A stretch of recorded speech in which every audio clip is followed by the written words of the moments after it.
Kalau makna la ilaha illallah adalah tidak ada pencipta selain Allah, maka orang Nasrani bisa mengucapkan la ilaha illallah karena mereka juga tahu yang mencipta alam semesta hanyalah siapa? Allah. Kalau la ilaha illallah artinya tidak ada pencipta selain Allah, maka orang-orang Yahudi juga akan mengucapkan la ilaha illallah. Tetapi ternyata makna la ilaha illallah bukan tidak ada pencipta selain Allah.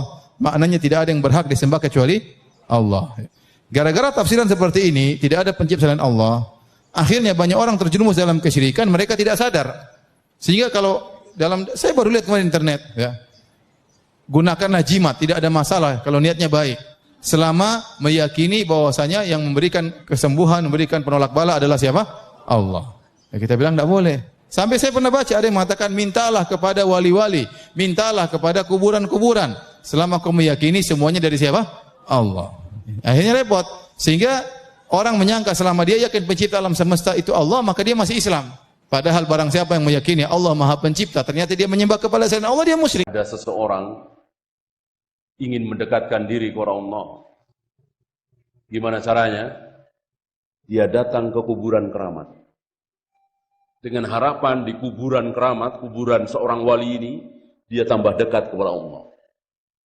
Pertanyaannya, kenapa si fulan melakukan hal itu? Jawabnya, karena dia tidak faham apa itu la ilaha illallah. Kalau dia faham la ilaha illallah, enggak mau. Ya, mana dalil? Abu Jahal, Abu Lahab. Kenapa Abu Jahal, Abu Lahab tidak mau mengucapkan la ilaha illallah? Enggak mau kan? Enggak mau. Kalau Allahu Rabbuna mau. Mau. Ini menarik ini. Abu Jahal, Abu Lahab mau. Berapa kali Abu Jahal, Abu Lahab? Wallahi demi Allah, keluar dari mulut Abu Jahal, Abu Lahab. Antum masih ingat perjanjian Hudaybiyah? Rasulullah menulis apa? Bismillahirrahmanirrahim. Bismillahirrahmanirrahim.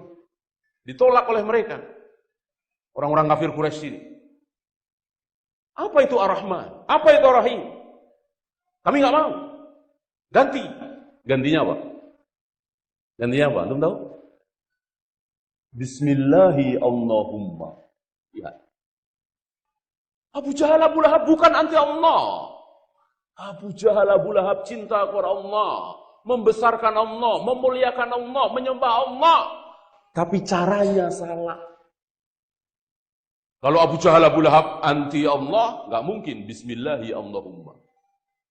Bismillahi Allahumma. Kafir Quraisy tidak menolak bahwa Allah itu ilah.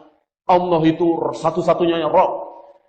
Tapi yang ditolak, la ilaha illallah, kalimat ini.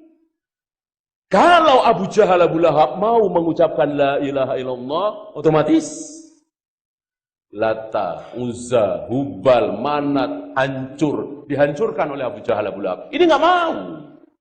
Ilah itu bukan cuma Allah. Allah ilah, betul. Tapi Lata, Uzza, Hubal, Manat juga ilah. Itu. Lihat. Abu Jahal, Abu Lahab faham la ilaha illallah. Tapi tidak mau mengucapkannya. Nah, saudara-saudara kita hari ini, dengan entengnya mengucapkan la ilaha illallah. 100 kali, 1000 kali, bareng-bareng, rame-rame, dipimpin satu orang. Tapi nggak tahu maknanya. Fa inna lillahi wa inna ilaihi raji'un. Maka wajib bagi kita belajar tauhid. La ilaha illallah. Jangan disangka tauhid pelajaran SD, SMP. Tidak. Tauhid adalah pelajaran kaum muslimin. Diawali dengan tauhid, diakhiri dengan tauhid seorang muslim. La ilaha illallah. Ada berapa tauhid? Ada 3. Apa saja? Rububiyah. Kemudian uluhiyah, kemudian asma wa sifat. Ini harus dipelajari. Antum ajarkan, wajib antum ajarkan kepada anak istri antum. Kalau antum punya murid, ajarkan. Sudah saatnya kita kembali kepada tauhid yang benar. Lihat saudara-saudara kita. Ya, yang jauh dari tauhid. Makanya seperti itu, mendatangi kuburan keramat. Sama dengan Abu Jahal, Abu Lahab tadi, mendatangi Lata, Uzza, Hubal, Manat. Apa bedanya? Siapa sih Lata, Uzza, Hubal, Manat? Siapa sih? Orang-orang soleh. Orang-orang soleh yang sudah wafat. Lalu diwujudkan dalam bentuk patung. Disembah? Tidak. Illa liyuqarribuna ilallahi zulfa.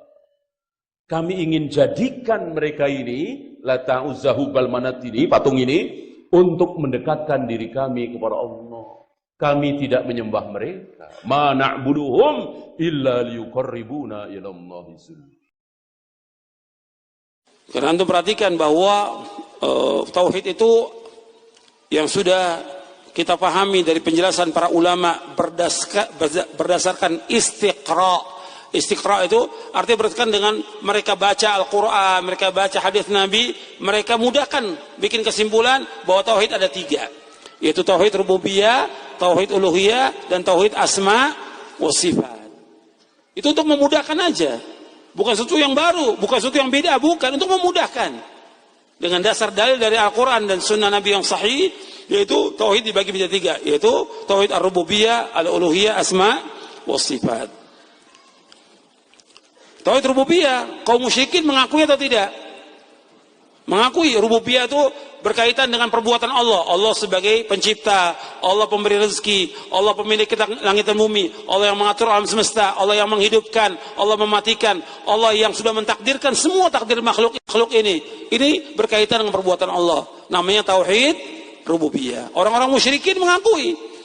Bahkan kalau kita tanyakan kepada mereka, kata Allah tentang siapa menciptakan langit dan bumi, mereka katakan Allah. Wala in sa'altahu man khalaqas samawati wal arda la yaquluna Allah.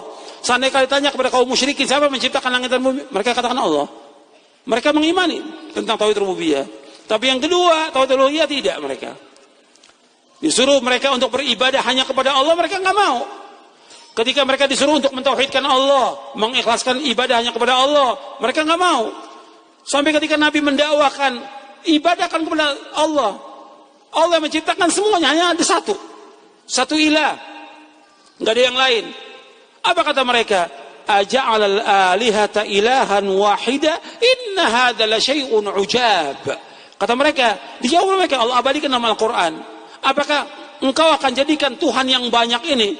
Kan di Ka'bah yang banyak ini, kan di Ka'bah itu ada 360 patung. Apakah engkau menjadikan Tuhan yang banyak ini menjadi satu Tuhan? Ini perkara yang aneh, kata mereka. Jadi Nabi sudah mendakwakan mereka untuk mentauhidkan Allah, mereka nggak mau.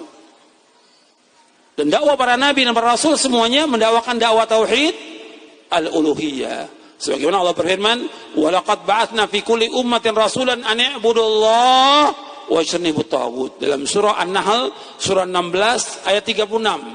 Dan sungguh kami tahu itu pada setiap umat seorang rasul. Setiap rasul dakwanya, hendaklah kalian beribadah kepada Allah. Dan kemudian apa lagi? Jauhkan taghut. Taghut itu apa-apa yang disembah selain Allah. Di dakwah tauhid ini terus membutuhkan waktu puluhan bahkan ratusan tahun. Nabi Nuh aja alaihi salatu wassalam mendakwakan dakwah tauhid selama berapa tahun? 9 tahun. 950 tahun. Nabi Nuh. Begitu juga Nabi Ibrahim. Panjang waktunya. Nabi Musa. Juga panjang waktunya. Dan nabi-nabi yang lain alaihi wassalatu wassalam. Begitu Nabi Muhammad SAW. 23 tahun Nabi berdakwah. Jadi perlu waktu yang panjang dalam dakwah tauhid ini. Kemudian setelah itu tauhid asma wa sifat. Artinya wajib kita menetapkan nama-nama dan sifat Allah, tidak boleh kita mengingkari, tidak boleh kita mentawil, tidak boleh kita menyamakan sifat Allah dengan sifat makhluknya, dan tidak boleh kita menanyakan tentang bagaimana sifat Allah Subhanahu wa taala.